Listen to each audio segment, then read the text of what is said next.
हम लोगों ने सेमी क्रायोजेनिक इंजन, क्योंकि जो क्रायोजेनिक इंजन था जिसमें कि लो टेम्परेचर पे हम लोग हाइड्रोजन, लिक्विड हाइड्रोजन ले रहे थे और लिक्विड ऑक्सीजन ले रहे थे, इसमें जो गैसेस निकलती हैं वो पोल्यूशन बहुत करती, एटमॉस्फेयर के लिए बहुत ज़्यादा हार्मफुल, बहुत ज़्यादा पोल्यूशन कर रही थी।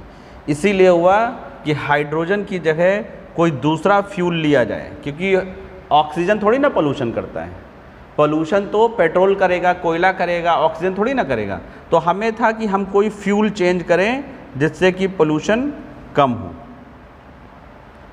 तो हमने सेमी क्रायोजेनिक इंजन बनाने के लिए अप्रूवल दिया 19 दिसंबर 2008 कि हम, क्योंकि 2006 में क्रायोजेनिक हमारा काम करने लगा, तो ये हुआ कि अब हम सेमी क्रायोजेनिक के लिए काम करेंगे, ठीक है ना। और सेमी क्रायोजेनिक टेक्निक हमसे पहले सिर्फ 2 देशों के पास है, रशिया और यूएसए। यानी रशिया और यूएसए जो है अपने रॉकेट इंजन में सेमी क्रायोजेनिक इंजन यूज़ करने लगे, जो पोल्यूशन भी कम करता है ना, ये याद रखिएगा। तो रशिया और यूएसए के बाद अब तीसरा देश हो जाएगा इंडिया, जिसके पास होगा semi cryogenic engine, semi cryogenic engine, ठीक है ना। ये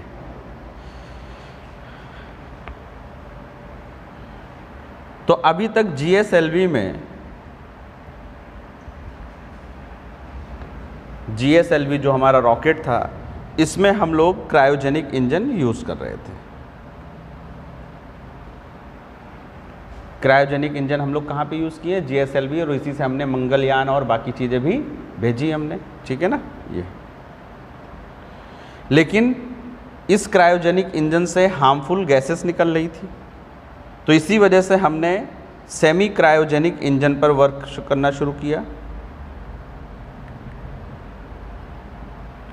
सेमी क्रायोजेनिक इंजन, ठीक है। और इसमें हम लोग ऑक्सीडाइज़र के रूप में तो लिक्विड ऑक्सीजन ही लेंगे, इसमें कोई चेंज नहीं करेंगे। लेकिन क्रायोजेनिक इंजन में जहाँ पर हम हाइड्रोजन लेते हैं, यहाँ पर हाइड्रोजन की जगह हम लोग लिक्विड केरोसिन लेंगे, लिक्विड केरोसिन।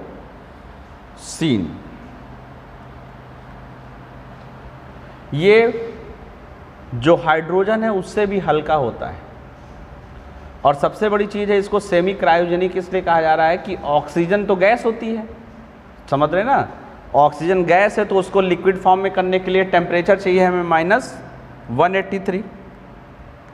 तो यहाँ पर तो हमने क्रायोजेनिक यूज़ करी टेक्निक, लेकिन ये तो लिक्विड फॉर्म में ऑलरेडी रहता है, तो इसके लिए हमें क्रायोजेनिक टेक्निक की यूज़, जबकि हाइड्रोजन होता तो इधर भी माइनस इधर भी माइनस, तो इसीलिए वो क्रायोजेनिक इंजन कहला रहा था। सेमी क्रायोजेनिक का है कि जिसमें 2 चीज़ें हैं, उसमें से फ्यूल के लिए हमें लो टेम्परेचर की ज़रूरत नहीं है, हमें सिर्फ ऑक्सीजन के लिए लो टेम्परेचर की ज़रूरत है, और इसीलिए इसको सेमी क्रायोजेनिक इंजन कहा जा रहा है। समझ गए कि नहीं समझ गए? ये है सेमी क्रायोजेनिक का मतलब, कि इसमें क्रायोजेनिक टेक्निक सिर्फ लिक्विड हाइड्रोजन के लिए ज़रूरत पड़ रही है, इसके लिए नॉर्मल टेम्परेचर में ही लिक्विड फॉर्म में रहता है। ये है यहाँ पर, ठीक है ना। ये तो हम लोग इसका ट्रायल कर रहे हैं, ठीक है ना, ये है। और उसको नाम दिया है हमने सेमी क्रायोजेनिक इंजन 200।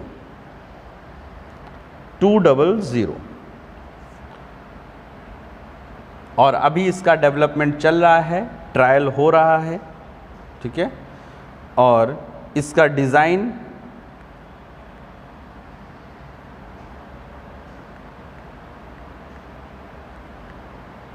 तैयार किया है लिक्विड प्रोपल्शन सेंटर, जो आपका है महेंद्रगिरी में LPSC, और दूसरा इसरो।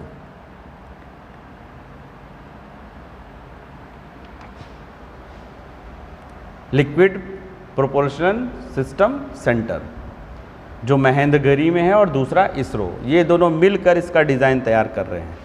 और इसका पहला टेस्ट भी हमने किया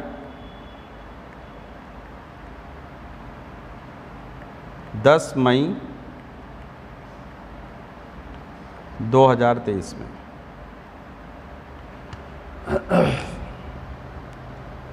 इसका टेस्ट भी हमने किया 10 मई 2023 में।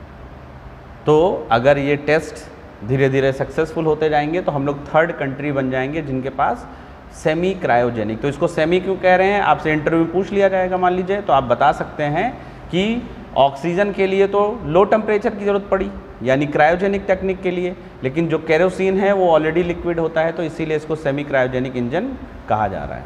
वरना अगर ये क्रायोजेनिक ही होता और तो इसको कहते हैं इको फ्रेंडली क्रायोजेनिक इंजन, लेकिन क्योंकि इसमें हाफ टेक्निक क्रायोजेनिक है और हाफ नॉर्मल है, इसीलिए इसको सेमी क्रायोजेनिक कहा जा रहा है। ठीक है ना। फिर हमने कल आपको बताया था कि जब हमने पहले तो हम सॉलिड फ्यूल यूज़ करते थे, फिर हम लिक्विड फ्यूल यूज़ करने लगे। लिक्विड फ्यूल जो है जब हमने यूज़ करना शुरू किया तो उसके लिए जो हमने इंजन बनाया उसका नाम रखा था विकास। तो अगला अब हमारा है विकास इंजन, जो हर रॉकेट में 2nd स्टेज में हम यूज़ करते हैं। फर्स्ट स्टेज तो हमेशा सॉलिड होती है, ठीक है ना। 2nd स्टेज में जो इंजन लगता है वो लिक्विड हम यूज़ करते हैं अब, और वो हमारा विकास इंजन होता है। और फिर 3rd में या 4th में जाकर हम लोग क्रायोजेनिक इंजन यूज़ करते हैं। यानी एक रॉकेट एक इंजन से नहीं चलता है, एक रॉकेट कई इंजन से चलता है। ठीक है ना। तो इसीलिए अब हमारा जो अगला है वो है हमारा विकास इंजन।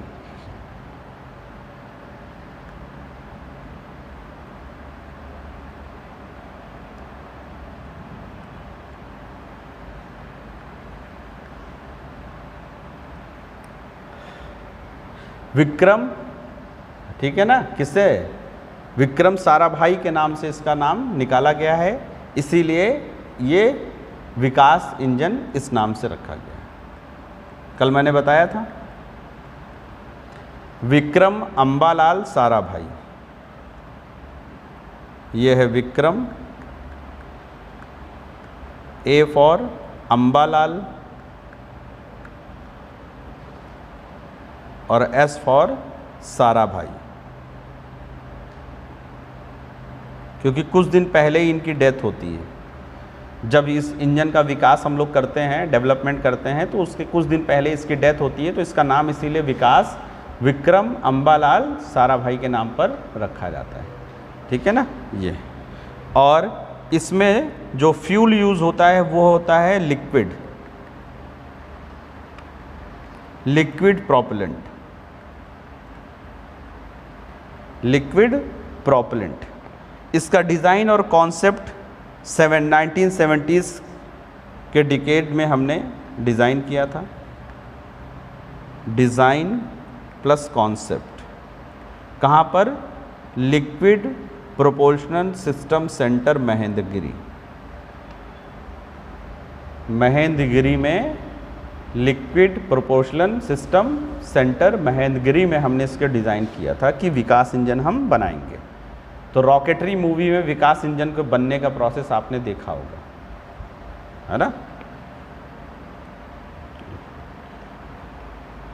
क्योंकि इससे पहले जो इंजन हम लोग यूज़ करते थे जो लिक्विड फ्यूल पे था, वो था आपका वाइकिंग इंजन, जो यूरोपीय स्पेस एजेंसी का था। ठीक है ना। तो ये इससे पहले जो इंजन होता था वो था वाइकिंग,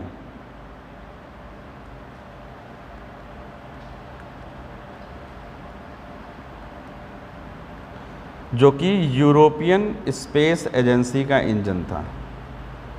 वाइकिंग की तरह ही विकास इंजन हमने बनाया। ठीक है ना। और वाइकिंग इंजन को यूरोपियन स्पेस एजेंसी यूज़ करती थी। उस रॉकेट का नाम था एरियन रॉकेट, और उससे हमने बहुत सारे सैटेलाइट छोड़े थे। एरियन।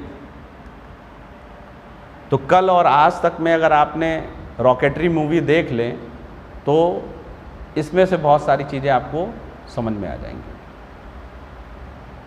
कल बताया था ना मैंने, तो कल और आज में अगर देख लेते आज भी टाइम है, अगर देख लेंगे तो इसमें से बहुत सारी चीज़ें है ना, क्रायोजेनिक इंजन और विकास इंजन का डेवलपमेंट उसमें दिखाया गया। और यही दो मेन इंजन है जिनका यूज़ हम लोग सैटेलाइट को छोड़ने में करते हैं। ठीक है, ये एरियन रॉकेट,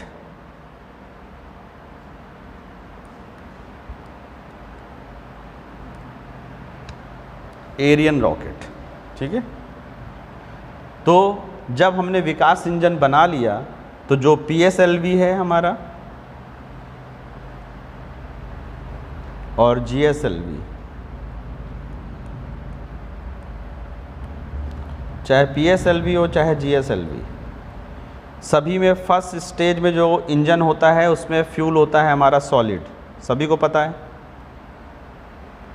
है ना। हर रॉकेट का जो सबसे पहले नीचे जब उड़ान भरता है सबसे पहले सॉलिड फ्यूल जलाया जाता है, लिक्विड नहीं जलाया जाता है। उसके बाद जो भी अगली स्टेज है उसमें हम लोग विकास इंजन यूज़ कर रहे हैं सेकंड में।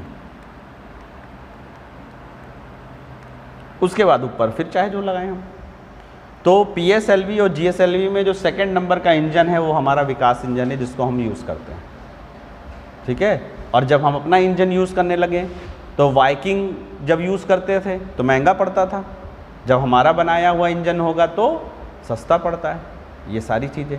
फिर क्रायोजेनिक इंजन इसके ऊपर लगाया हमने, तो पहले रशिया से ख़रीदा हुआ तो महंगा पड़ता था, फिर हमने अपना क्रायोजेनिक लगाया तो सस्ता पड़ गया। ये सारी चीज़ें हैं, है ना, इस तरीके से। तो उस रॉकेटरी मूवी में देखेंगे इसी लिक्विड प्रोपोर्शन के लिए ही सारा शुरुआत में ही आप देखेंगे उसमें जो एक्सपेरिमेंट दिखाते हैं, क्योंकि सॉलिड तो हमारे पास था कि सॉलिड से हम कैसे चलाएंगे, लिक्विड वाला नहीं था, उसी का वहाँ पर पूरा दिखाया गया है कि लिक्विड फ्यूल का यूज़ करके हम कैसे इंजन को चलाएं रॉकेट में। और फिर लिक्विड वाला जब बन जाता है विकास इंजन, फिर थर्ड टेक्नोलॉजी की तरफ जब हम जाने लगते हैं क्रायोजेनिक, तभी वो जो मेन साइंटिस्ट हैं उनको जेल हो जाती है। और इसी वजह से क्रायोजेनिक इंजन बनने में हमको 10 से 15 साल लेट हो गया, वरना 10 से 15 साल पहले अगर क्रायोजेनिक इंजन हमने बना लिया होता तो दूसरे देशों के जो आसपास के देश हैं उनके सब के सैटेलाइट हम छोड़ रहे होते, क्योंकि स्पेस मार्केट थी एक उस समय कि हम अपना रॉकेट भेज रहे हैं 100 करोड़ रुपए का, बाकी लोगों से पैसे लेके उनके सैटेलाइट छोड़ रहे हैं और हमको 1000 करोड़ रुपए का फ़ायदा हो रहा है। तो स्पेस एक मार्केट थी और उस समय अमेरिका और रशिया ही इसमें थे सबसे आगे, और वो नहीं चाहते थे कि कोई दूसरा देश इसमें एंट्री मारे, क्योंकि हमारे पास क्या था कि हम लोग जो हैं अमेरिका वगैरह में देखिए चीज़ें महंगी है ना, महंगी, और भारत जानते हुए थोड़ा सा सस्ते में भी काम करता है। तो उनको लगा कि अगर इंडिया मार्केट में आ गया तो हमारी मार्केट ख़राब कर देगा, तो किसी तरीके से क्रायोजेनिक इंजन न बनने दो इसको, क्योंकि जब तक क्रायोजेनिक इंजन नहीं बनेगा तब तक 36,000 किलोमीटर की ऑर्बिट में कोई भी चीज़ हम लोग नहीं भेज सकेंगे, 900 किलोमीटर तक अटक के रह जाएंगे। ये था। उस मूवी को ध्यान से देखिए और चीज़ों को फील करिए और उससे साइंस एंड टेक को अटैच करिए। मूवी का काम भी यही होता है, हर मूवी में आपके एग्ज़ाम के लिए कुछ ना कुछ मिल जाएगा अगर आप ध्यान से देखते हैं तो, हर मूवी में आपको मिलेगा, है ना। शाहरुख खान की छोड़कर, शाहरुख खान की जवान तो फिर भी ठीक थी, बाकी तो बेकार ही थी, है ना। DDLJ में कुछ नहीं है जो UPSC के काम आएगा, है ना। चलिए, तो विकास इंजन का हम प्रयोग करते हैं सेकेंड स्टेज में हमेशा, सेकेंड स्टेज। कहते नहीं कि रॉकेट गया और सेकेंड स्टेज में फेल हो गया, थर्ड स्टेज में फेल हो गया, यानी एक इंजन जब काम करना बंद करता है तो दूसरा इंजन स्टार्ट होता है। तो किस इंजन में गड़बड़ी आ जाए तो उसी इसको स्टेजेस के नाम से जाना जाता है, याद रखिएगा, ठीक है। चलिए, उसके बाद हमने काम करना शुरू किया है कि हम इंसान को चंद्रमा में भेजेंगे और सुरक्षित वापस लौटा कर लाएंगे। तो हम आज तक किसी चीज़ को भेज तो सकते हैं लेकिन वापस नहीं ला सकते। क्यों? क्योंकि वापस लाने में फ्रिक्शन इतना ज़बरदस्त होता है कि कल्पना चावला लोग भाप बनकर उड़ गए। इतना टेम्परेचर हो जाता है। तो इसीलिए हमारा प्रयोग चल रहा है एक ऐसे लॉन्च व्हीकल पे जो रीयूजेबल हो। अभी तक हम जो भी लॉन्च व्हीकल भेजते हैं फिर वो वापस नहीं आता है, ख़त्म, जल के राख। क्योंकि अगर उसको हम वापस लाने की कोशिश करेंगे तो एटमॉस्फेयर में इतना फ्रिक्शन होता है कि वो सरफेस इतनी गर्म हो जाएगी, वो जल के राख हो जाएगा। तो अब हम उस पर टेस्ट कर रहे हैं, ताकि इसीलिए अमेरिका का और सस्ता हो गया। हमने कहा ना कि आप एक स्कूटर लें और दिल्ली जाएं और वो स्कूटर वहीं पे फेंकनी पड़े, वापस ना आ सके। तो हर बार आपको दिल्ली जाने में एक नई स्कूटर भी तो खरीदनी पड़ेगी, और उसी की बजाय स्कूटर वहाँ से वापस आ जाए, उसमें जो चीज़ें खराब होगी उनको बदलवा के और फिर से चले जाएं, तो सस्ता पड़ेगा कि नहीं पड़ेगा? वही चीज़ है यहाँ पर। तो इसीलिए अब हम लोग ऐसे लॉन्च व्हीकल पे काम कर रहे हैं जिसका हम लोग फिर से यूज़ कर सकें। अभी तक क्या होता है, लॉन्च व्हीकल जाता है और वापस, देखिए इंजन वहाँ पर पेट्रोल ख़त्म हो गया मान लीजिए इंजन का, उसके बाद वो टूट जाता है और जब वो अर्थ की तरफ आता है तो जलकर राख हो जाता है, ख़त्म। ये सबसे बड़ी चीज़ है। तो इंजन पूरा फिर से नया बनाना पड़ता है हमें। अगर उसकी बजाय ये हो जाए कि वापस आ जाए धरती पे, तो हम उसमें फिर से फ्यूल भरें और हम उसको फिर से यूज़ कर सकते हैं। ये है। तो अमेरिका ऐसा ही करता है। उसकी अलग अलग स्टेजेस के जो इंजन हैं वो वापस नीचे आते हैं पैराशूट के थ्रू और उनका फिर से यूज़ करता है। ये तो जब हम ऐसा कर लेंगे तभी तो इंसान को चांद पे भेजेंगे, वरना यहाँ से वॉलंटियर तैयार किए जाएंगे, भैया भेज रहे हैं वापस आने का भूल जाओ, नाम हो जाएगा। कौन तैयार होगा कि जिंदा नहीं वापस आना है, चंद्रमा पे पहुँचना है लेकिन वापस नहीं आओगे, जब तक जिंदा रहना वहीं रहे। तो वापस आओगे तो भाप बन के उड़ जाओगे, है ना। तो कोई क्या कहेगा, हम चांद से कूद जाएंगे सीधे धरती पे, लटक के हवा में टंगे रहोगे, आओगे ही नहीं। जिस स्पीड में कूद गए उसी स्पीड में पृथ्वी की चारों तरफ घूमते रहोगे। तो समझ रहे हैं ना, ये सबसे बड़ी चीज़ है ना। तो इसीलिए अब हम ऐसे प्रक्षेपण यान पे काम करना चाहते हैं जो रीयूजेबल हो।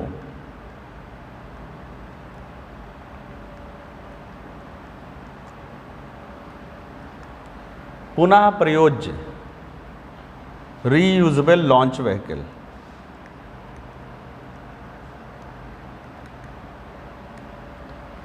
हिंदी बहुत अच्छी है, पुनः प्रयोज्य प्रक्षेपण यान।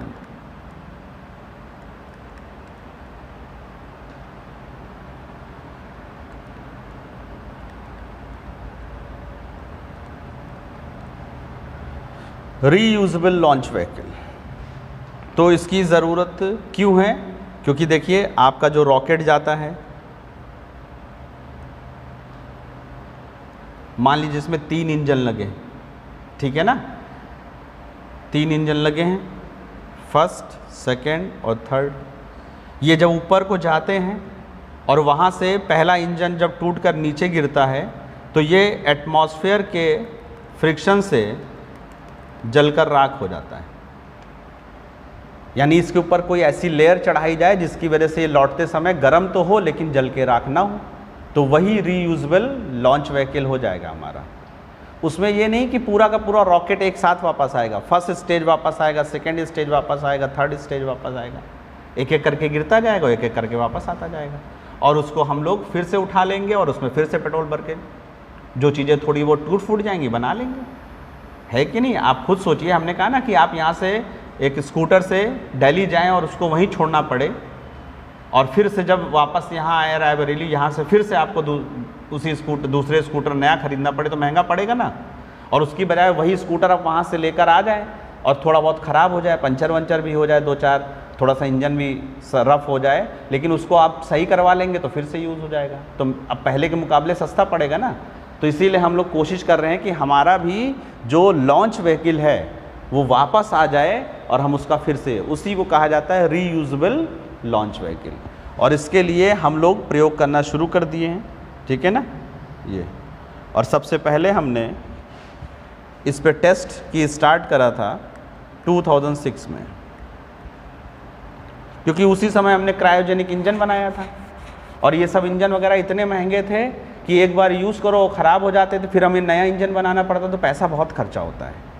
तो हर इंजन में, हर गाड़ी अगर नई खरीदनी पड़े हर बार, अगर आपसे कहे कि हर बार रेलवे स्टेशन जाने के लिए नई गाड़ी खरीदो, तो आप रेलवे स्टेशन जाने का मन नहीं करेगा, है ना। तो वही चीज़ यहाँ पर था। तो इसीलिए 2006 से हमने इस पे काम करना शुरू किया। और पहला टेस्ट हमने किया 10 साल के बाद 2016 में। फर्स्ट टेस्ट हमने कब किया? 2016 में, रीयूजेबल, और इसका नाम हमने रखा reusable launch vehicle technology demonstration, short में RLVTD, है ना। इसका नाम हमने क्या रखा? RLV, reusable launch vehicle technology demonstration जी। और इसको हमने एक कैप्सूल जैसा लिया ऐसे, और इसके चारों तरफ हमने एक सिरेमिक टाइल्स लगा दी, जिसकी वजह से फ्रिक्शन कम हो जाएगा और ये गर्म नहीं होगा। एक चिकनी सी टाइल्स लगा दी हमने, सिरेमिक टाइल्स बोलते हैं उनको। वही एक टाइल्स थोड़ी सी ढीली रह गई और कल्पना चावला भाप बन गई। भाई आपके घर में भी टाइल्स लगी होती, कहीं पर थोड़ी सी ढीली हो वहीं सीलन घुस जाती है, घुसती कि नहीं घुसती? तो वहाँ सीलन घुस गई, यहाँ गर्मी घुस गई। तो ये टाइल्स लगाई जाती हैं, सिरेमिक टाइल्स।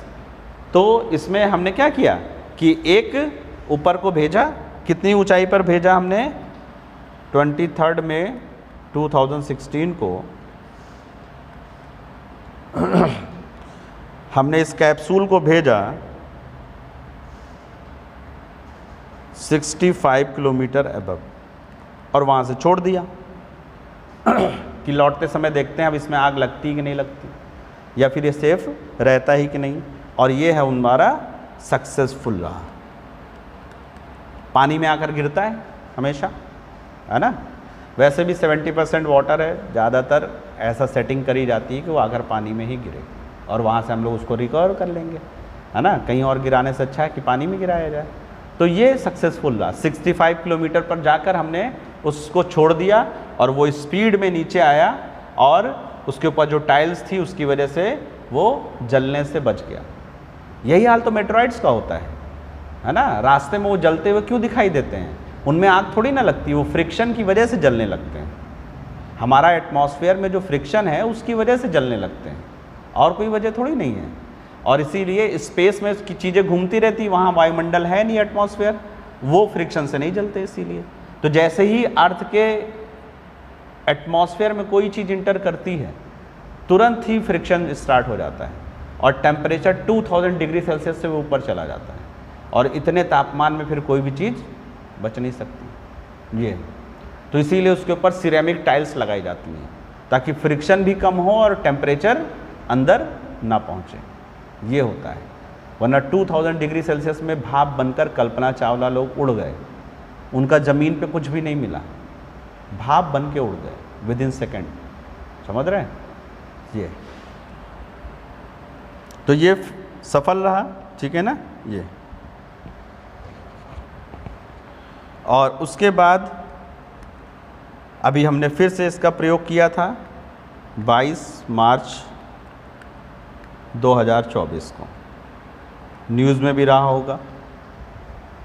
और इस बार एक्सपेरिमेंट का नाम था reusable launch vehicle LEX 02 LEX 02 जी। तो ये भी सक्सेसफुल रहा, और ये हुआ कि भाई जब ये सक्सेसफुल है तो आने वाले समय में हम लोग जो है किसी इंसान को भेजेंगे, और जिस चीज़ से वो वापस आएगा उस पर वही सिरेमिक टाइल्स लगा दी जाएगी, है ना, और वापस आ जाएंगे वो। ये तो इसी को रीयूजेबल लॉन्च व्हीकल कहते हैं। समझ गए? ये समझ में आ गया कि नहीं, है ना।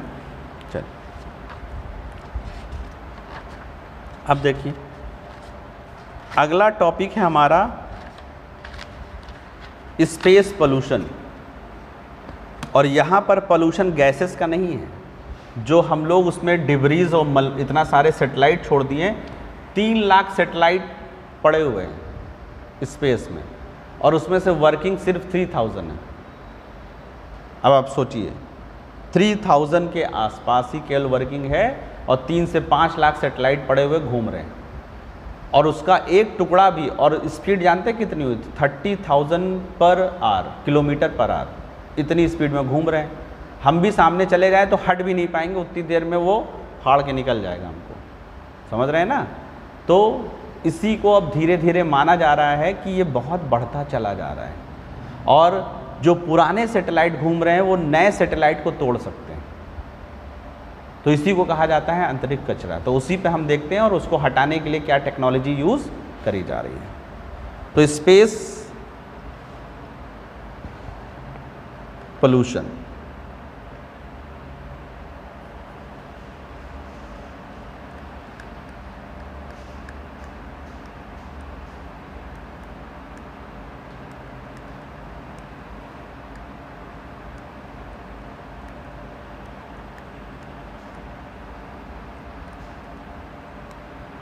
स्पेस पोल्यूशन, तो ये जो है, जो अर्थ के चारों तरफ ऑर्बिट है हमारा, उस ऑर्बिट में जो डेब्रीज, टूटे फूटे सैटेलाइट्स जो चारों तरफ घूम रहे हैं, इसी को कहा जाता है स्पेस पोल्यूशन। ये सब क्या है? मलबा, डेब्रीज। और इसके लिए बाकायदा स्पेस नेट तैयार किया जा रहा है कि इसको इकट्ठा करके लाया जाए, ठीक है ना। तो ये डेब्रीज हैं, ये और कुछ नहीं है, जो रॉकेट वगैरह भेजे गए हैं। तो रॉकेट के इंजन भी तो टूट के वहीं घूमते रहते हैं, जब तक पृथ्वी पर नहीं आ जाते तब तक तो वहीं घूमते रहेंगे, फिर जब पृथ्वी पर आएंगे तो जलकर राख हो जाएंगे। तो रॉकेट्स के पार्ट्स हैं, आपके ब्रोकन सैटेलाइट्स, उपग्रह हैं जो टूटे हुए हैं, जो पुराने हो चुके हैं, वही सब वहाँ घूम रहे हैं, ठीक है ना। और इनकी संख्या की बात करी जाए तो लगभग 5 लाख के आसपास है। और वर्किंग कितने हैं इसमें से सैटेलाइट? सिर्फ 3000। अब सोचिए 3000 वर्किंग है, बाकी 4,97,000 सैटेलाइट्स और रॉकेट्स के टुकड़े वहाँ घूम रहे हैं। इतना ज़्यादा हमने कचरा फैला दिया है, अंतरिक्ष को भी नहीं छोड़ा। यहाँ तो छोड़िए, अंतरिक्ष को भी नहीं छोड़ा। और ख़तरा यही है कि ये बाकी के 4,97,000 कभी इन 3000 से टकरा गए तो क्या होगा? तो एक भी नहीं बचेंगे, सारा कम्युनिकेशन ख़त्म हो जाएगा, है ना। ये तो इसकी शुरुआत कब हुई? इसकी शुरुआत हुई जब हमने पहला रॉकेट छोड़ा 1957 से। USSR, सोवियत यूनियन, ठीक है ना। इसने जब पहला छोड़ा स्पुतनिक फर्स्ट, तब से शुरुआत हुई, और तब से लेकर लगभग 12 से ज़्यादा देशों ने अपने सैटेलाइट अर्थ के ऑर्बिट्स में छोड़े, और आज उनकी संख्या 5 लाख के आसपास है, जिसमें से वर्किंग सिर्फ 3000 है।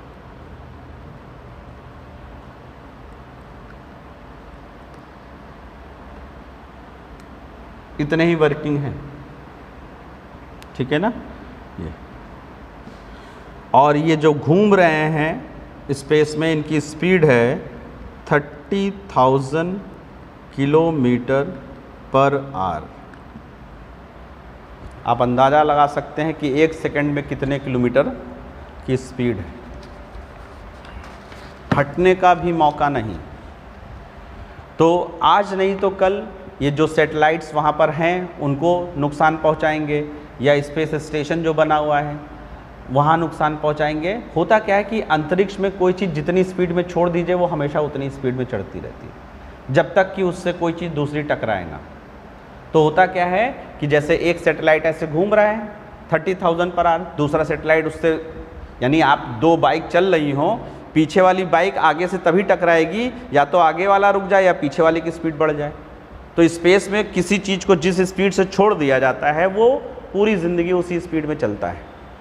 तो वही करते हैं कि सेटेलाइट अगला आगे पहुंच गया, पीछे एक नया सेटेलाइट उतनी स्पीड में छोड़ दिया, दोनों बराबर दूरी पे चलते रहते हैं जब तक कि उनमें कोई डिस्टर्बेंस ना हो जाए। ये तो आज नहीं तो कल होने के चांस है, क्योंकि पता चला हमने यहाँ से सेटेलाइट छोड़ने का रॉकेट भेजा और वो आके उसमें टकरा गया। तो जब इतना सारा हो जाएगा तो हमारे जो रॉकेट्स जाएंगे उनमें भी तो टकरा सकते हैं, हमें कैसे पता चलेगा? क्योंकि 5 लाख के आसपास हैं, कितनों से हम बचेंगे?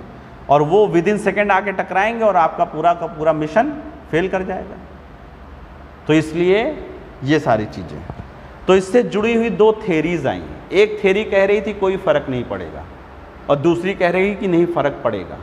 तो 2 थेरी आई जो स्पेस में पोल्यूशन हो रहा था इसको लेकर, और दोनों ही नासा के साइंटिस्ट ने दी। एक ने बोला कि स्पेस इतना बड़ा है, कुछ भी छोड़ दो अनंत, कोई भी फ़र्क नहीं पड़ने वाला है। दूसरे ने कहा ऐसा नहीं है, और आज उसकी थेरी सही हो रही।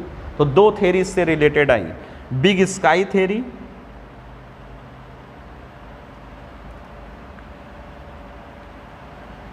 इससे रिलेटेड 2 सिद्धांत आए, big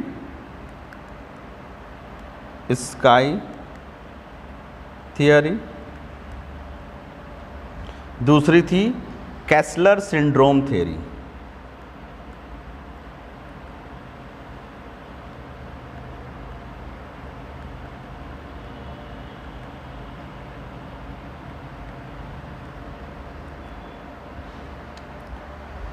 big sky theory and Kessler syndrome theory.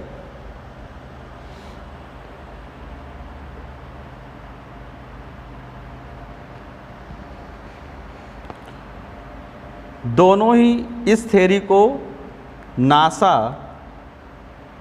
के ऑफिसर्स लेकर आए। जब इन्होंने स्पेस मिशन स्टार्ट किया तो नासा के ऑफिसर्स लेकर आए बिग स्काई, कि स्काई इतना बिग है कोई फ़र्क नहीं पड़ेगा। इनका कहना क्या कि जो स्पेस है इतना बिग है, स्पेस इतना विशाल है कि वहाँ पर अगर सैटेलाइट छोड़ दीजिए तो समझ लीजिए एक तरीके से अदृश्य हो जाता है, दिखाई नहीं देता। और सही में कौन सा सैटेलाइट हमें यहाँ से दिखता नहीं दिखता है ना, लेकिन धीरे धीरे वो कचरा जमा होने और। तो उन्होंने कहा कि चिंता की कोई बात नहीं। बिग स्काई थ्योरी का मतलब था कि चिंता की कोई बात नहीं। लेकिन बाद में इस थ्योरी को चैलेंज किया 1978 में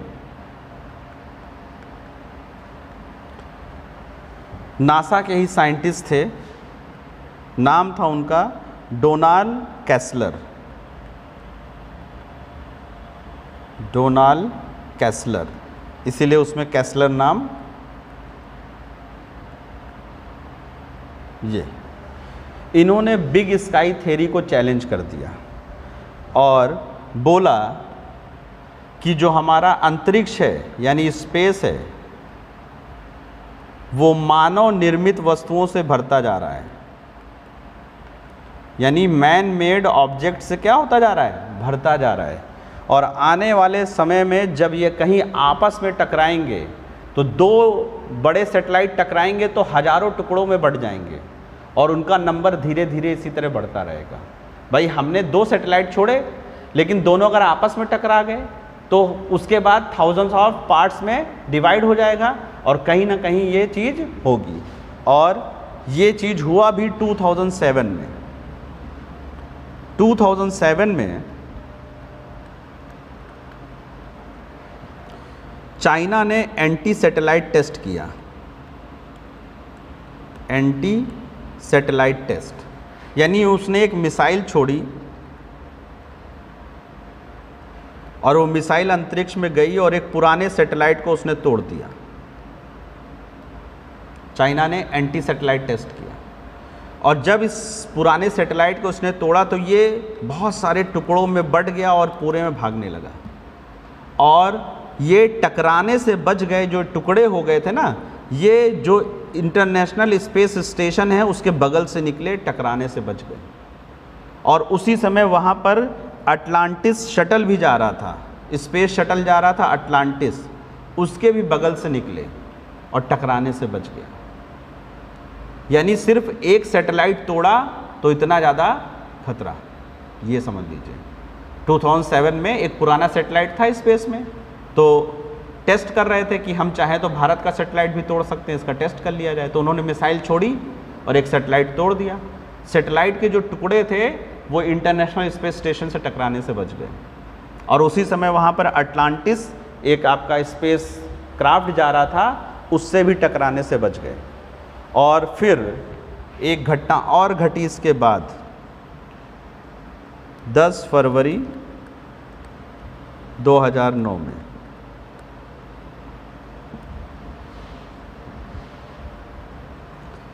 यूएसए का एक सैटेलाइट था, नाम था इरिडियम 33।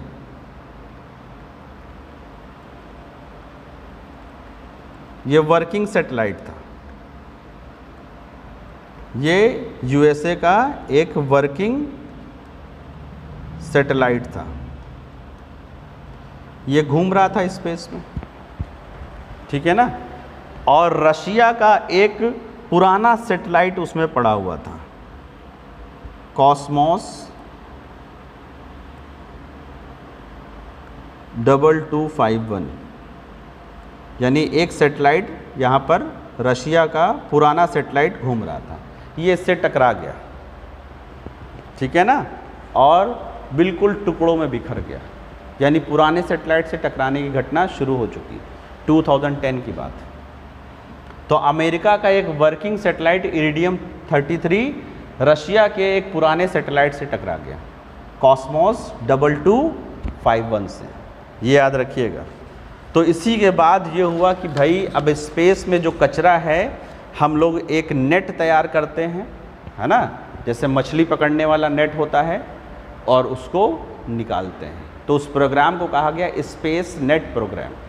इसी के बाद तुरंत, ठीक है ना, पेंटागन ने, और इसमें काम किसने शुरू किया?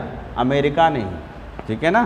तो इसीलिए फिर हुआ कि एक नेट बनाया जाए, जाल,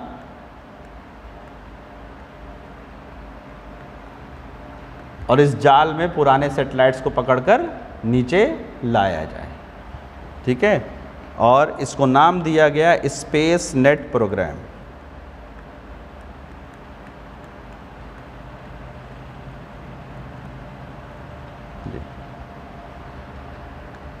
किसने शुरू किया?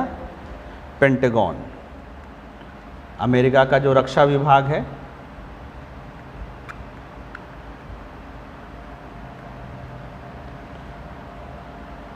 कि हम लोग स्पेस में जो भी कचरा है उसको निकालते हैं, रिसाइकल करते हैं।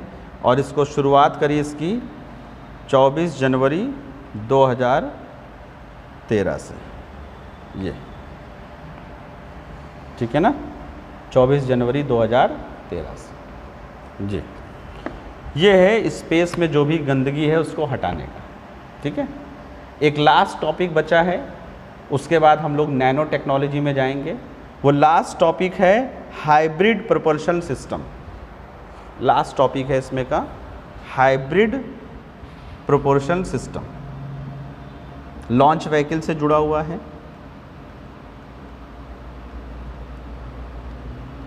जैसे सेमी क्रायोजेनिक था, तो हाफ सेमी एक क्रायोजेनिक टेक्नोलॉजी, और दूसरा सेमी हाइब्रिड में क्या होगा, आप सॉलिड और लिक्विड फ्यूल दोनों एक साथ यूज करेंगे, ये चीज़ है। तो इसी को हाइब्रिड प्रोपल्शन सिस्टम कहा गया। हाइब्रिड प्रोपल्शन सिस्टम तैयार कौन कर रहा है? हमारा ISRO, Indian space research organisation. हमने इसका एक सक्सेसफुल टेस्ट भी कर लिया है। और हाइब्रिड इसलिए कहा जा रहा है, यहाँ पर फ्यूल तो सॉलिड लिया जाएगा, फ्यूल लिया जाएगा सॉलिड, ठोस, लेकिन साथ में लिक्विड ऑक्सीडाइजर लिया जाएगा।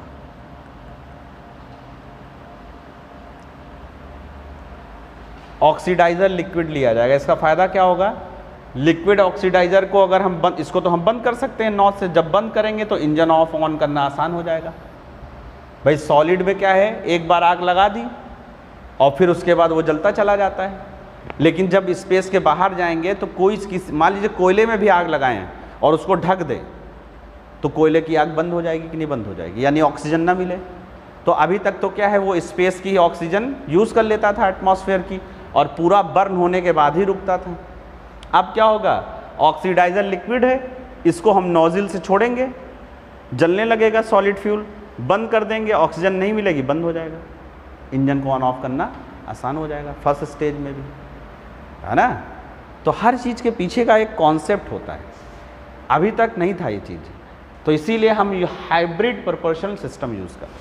इसमें हम लोग सक्सेसफुल भी रहे हैं। तो फ्यूल हम इसमें सॉलिड ले रहे हैं और ऑक्सीडाइज़र, हाँ बस 2 मिनट का 3 मिनट का बचा है, 2 मिनट रुक जाइए, ख़त्म है। ठीक है, ठीक है। और कितने घंटे की क्लास रहती है हिंदी की? 1 घंटे की, वहीं घर के पास ना।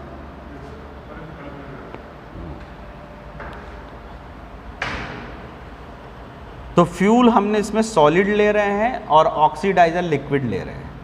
तो लिक्विड ऑक्सीडाइजर लेने का फ़ायदा क्या होगा, हम इसको बंद कर देंगे और जलना बंद हो जाएगा। अभी तक एटमॉस्फेयर की ऑक्सीजन लेता था तो जलता ही चला जाता था, है ना। समझ गए कि नहीं समझ गए? हर चीज़ के पीछे का एक कॉन्सेप्ट है। अब इसमें जो सॉलिड फ्यूल हम लोग, और इसको कहाँ पर तैयार किया जा रहा है, Vikram Sarabhai space centre Tamil Nadu. Vikram Sarabhai space centre Tamil Nadu, Mahendragiri,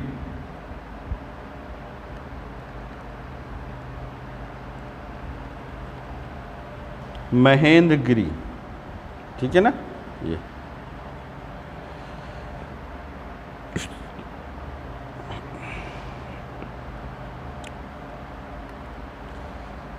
इसके लिए हमने जो सॉलिड फ्यूल लिया है, यानी ठोस ईंधन जो लिया है, सॉलिड फ्यूल, वो है हमारा एल्यूमिनेटेड सॉलिड फ्यूल, एल्यूमिनाइड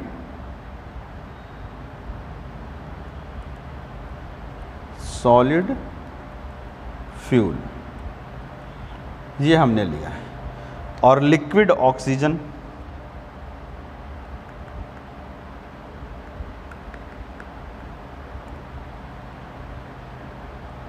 जी जी, इससे क्या होगा कि हमें रीस्टार्ट यानी ऑन ऑफ करने में आसानी हो जाएगी। ऑन करना और ऑफ करना यानी इंजन को इस रीस्टार्टिंग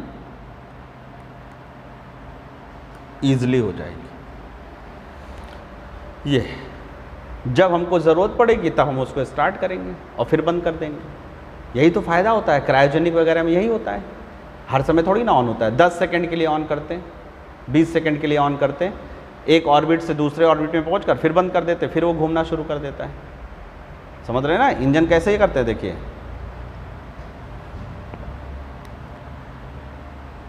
ये है आपका मून और ये है आपकी पृथ्वी।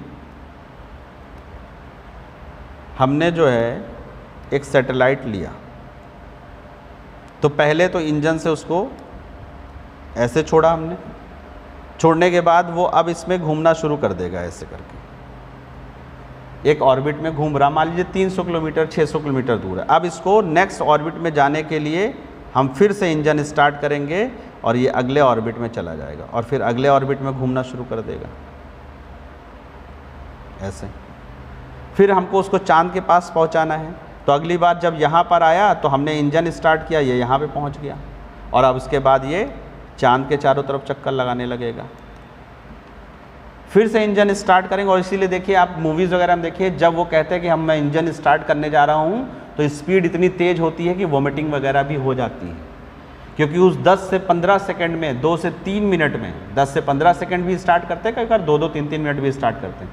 उस 2 से 3 मिनट में लाखों किलोमीटर की दूरी तय करते हैं वो लोग, और उसकी वजह से प्रेशर और वोमिटिंग सारी चीज़ें होने लगती हैं। आप लोग कभी भी जो मूवीज़ वगैरह हैं, आर्मेगेडन वगैरह देख सकते हैं, है ना। आर्मेगेडन मूवी में देखिए कहते हैं कि मैं इंजन स्टार्ट करने जा रहा हूँ, और अगले 3 मिनट, और उस 3 मिनट में कम्युनिकेशन भी नहीं रहे। क्यों? हमारा कम्युनिकेशन के लिए कोई चीज़ पकड़ में तो आनी चाहिए, है ना। जब 30 लाख किलोमीटर, 30,000 किलोमीटर की स्पीड से जाएंगे तो कोई चीज़ पकड़ में नहीं आएगी। तो 3 मिनट के लिए वो कम्युनिकेशन भी ख़त्म हो जाता है। 3 मिनट 5 मिनट के लिए ऑन करते हैं, और जितनी दूरी चाहते हैं यहाँ से यहाँ पहुँच जाएंगे, इस तरीके से, है ना। तो वही इंजन बीच बीच में स्टार्ट किया जाता है। तो इंजन स्टार्ट करके ऑफ करना भी तो होना चाहिए ना।